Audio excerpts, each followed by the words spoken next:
Vamos a empezar con unas citas de José Saramago en español y en portugués. Yo le voy a pedir a Silvia Nataloni que lea un fragmento. Es un fragmento que escribe José Saramago en los cuadernos de Lanzarote y que se utilizó mucho como una contratapa de la caverna. Y después le voy a pedir a Daniel Vecchio de Brasil, que es también un fuerte colaborador de la Cátedra Saramago, que lo lea en portugués. ¿Sí? Lo leemos en español y portugués.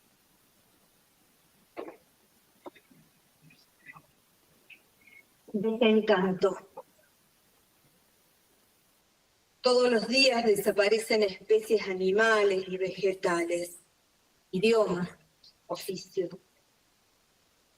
Los ricos son cada vez más ricos, los pobres cada vez más pobres.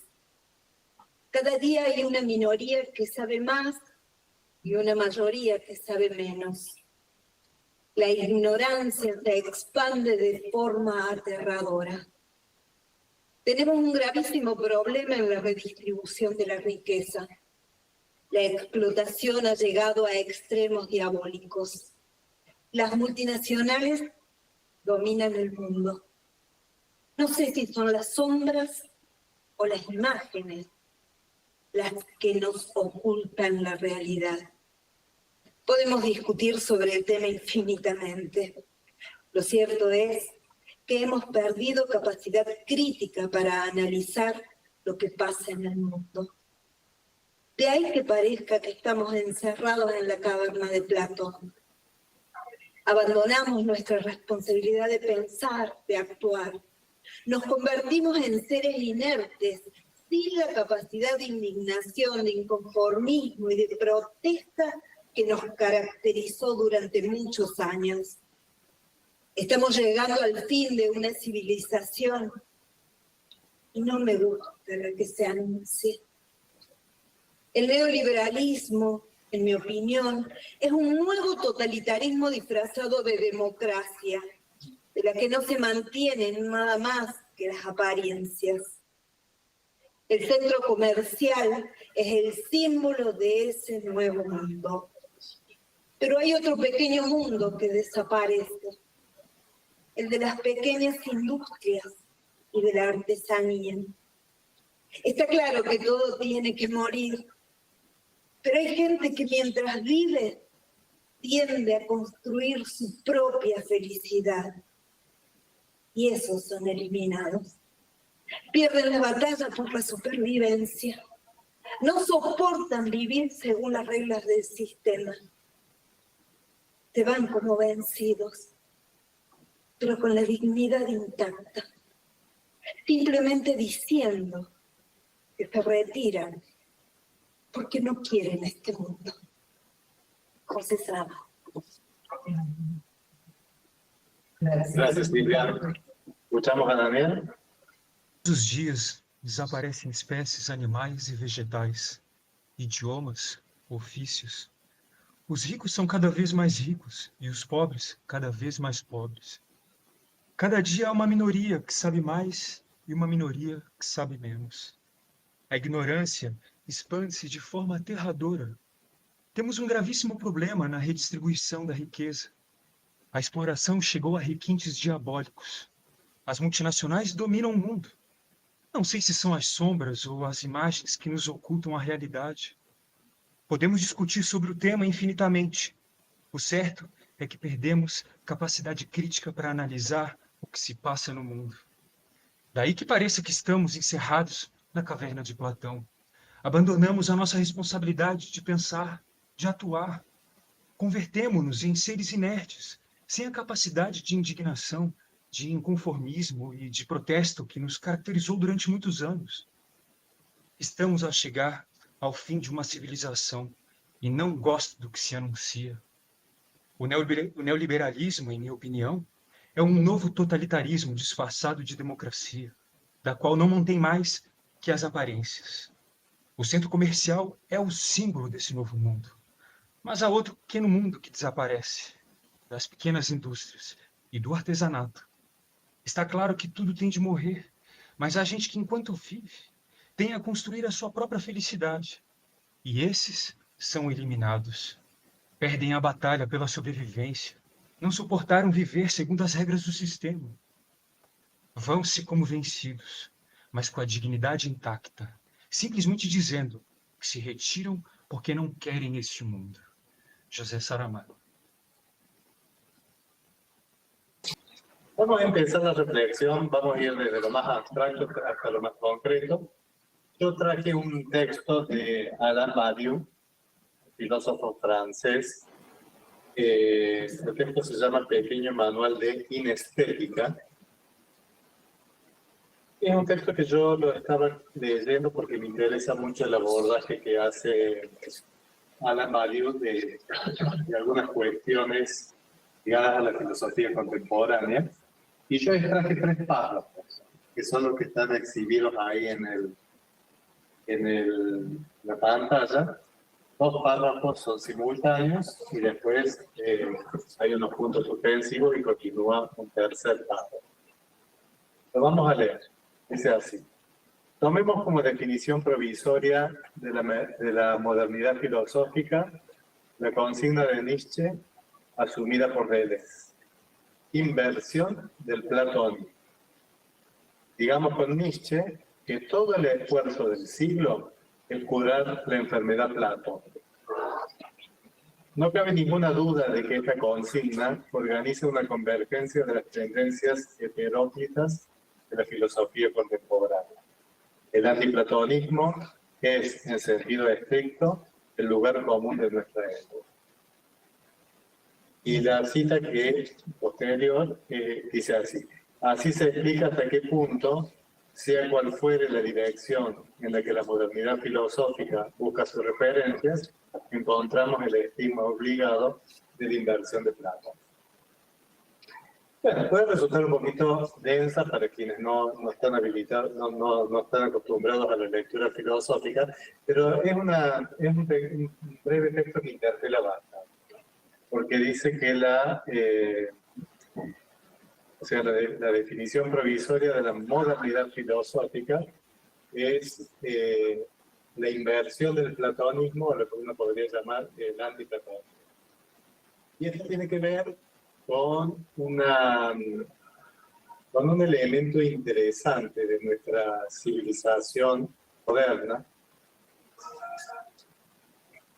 que uno lo podría replicar y probablemente utilizando otros filósofos como una especie de tendencia permanente de luchar contra la metafísica.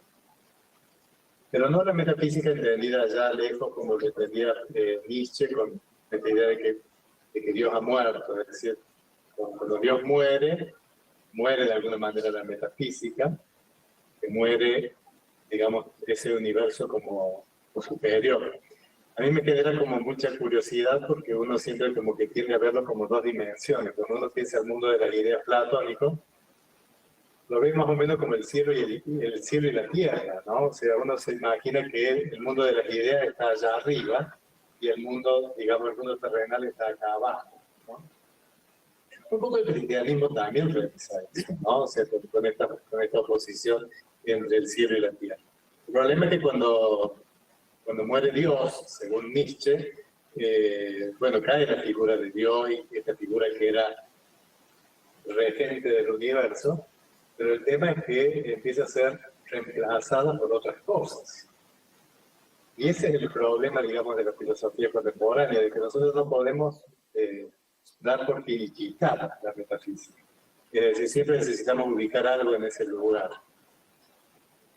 Y esto, fíjense qué cosa interesante, porque este mundo de las ideas, el famoso mundo de las ideas platónicas, muchas veces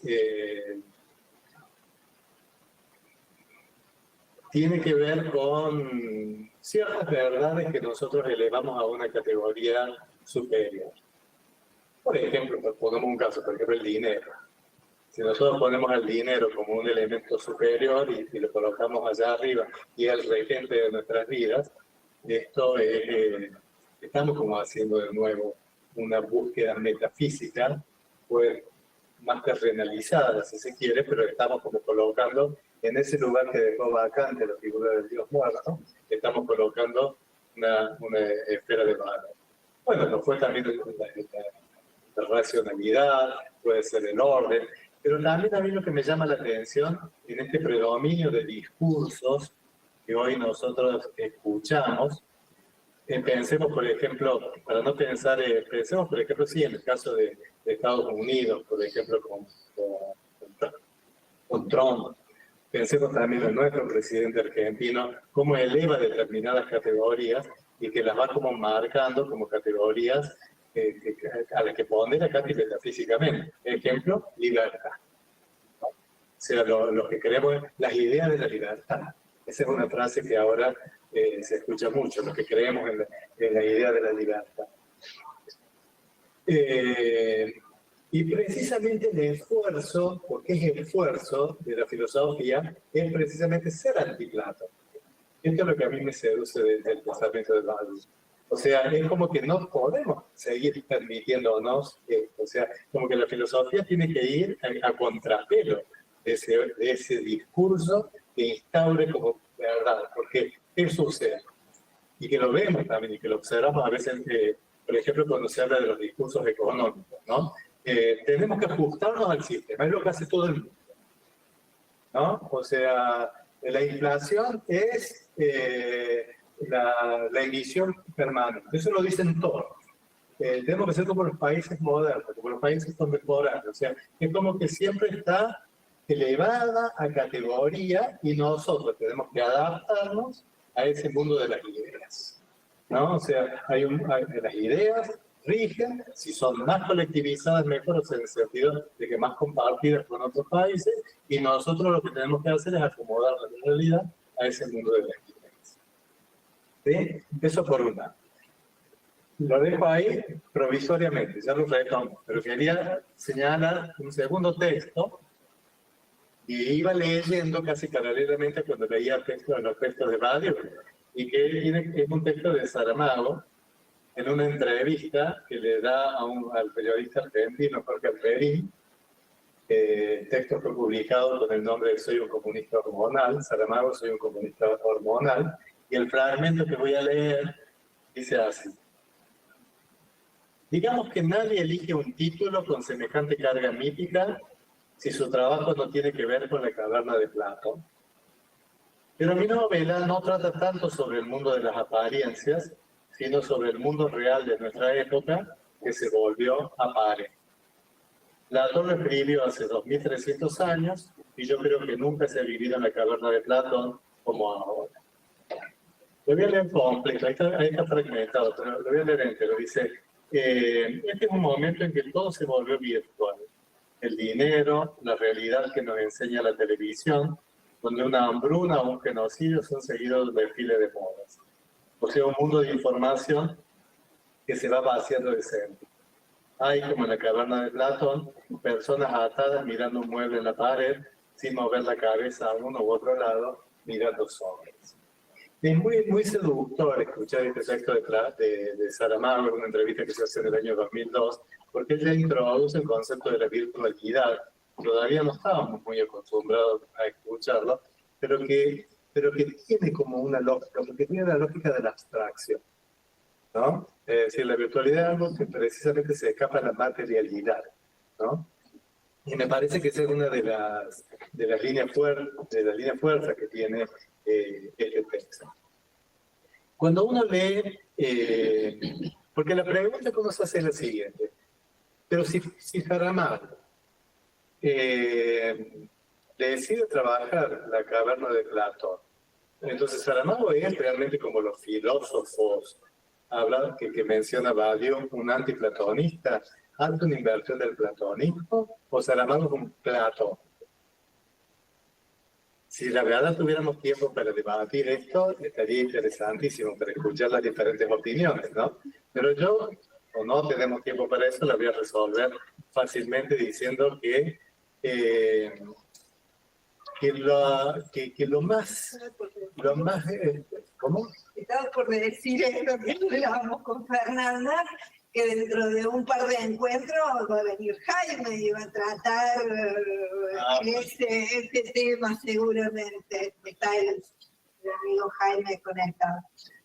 La cuestión, yo lo que pienso de Saramago, y capaz que sea la intuición que tienen todos ustedes, no sé qué es lo que han leído de Saramago, pero una de las cosas más fuertes de Saramago es el excesivo materialismo. Es decir, sabemos que Saramago se confesó como un escritor marxista. Él mismo era antes del marxismo, se afilió al Partido Comunista Portugués en el año 69. Sabemos también que él planteaba de que nunca hizo una traslación directa de la ideología a sus textos, o sea que sus textos pueden ser leídos de otra forma y no necesariamente desde una perspectiva refleja, entre ideología y literatura. Pero hay un elemento que es importante y que Saramago sí lo destila, y que es el excesivo materialismo.